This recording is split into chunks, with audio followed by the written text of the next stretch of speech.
The second point is that the purpose of the conference is to initiate a conversation between food security and migration in the context of Africa's urban transition. And so, as a prelude to that, I just want to provide you with an overview of the regional migration and urban food security picture in Southern Africa. And then finally to pose 3 or 4 questions, which I hope will guide our discussions and interventions, and we'll come to some answer from, or at least some sense of where to go in terms of future work in this area.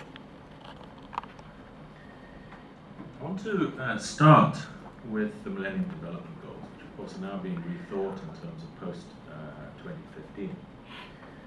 But if we look at Millennium Development Goal number 1, the keystone of Millennium Development Goals, it's to eradicate extreme poverty and hunger by half, 50%.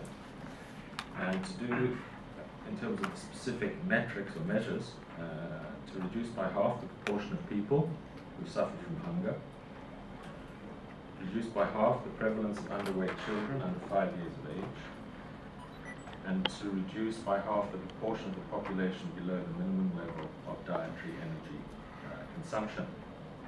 So right here in the first Millennium Development Goal, the issue of food and food security front and center. Various strategies are proposed for achieving Millennium Development Goal number 1. But there's certainly no proposition that greater or indeed less migration should be one of these strategies.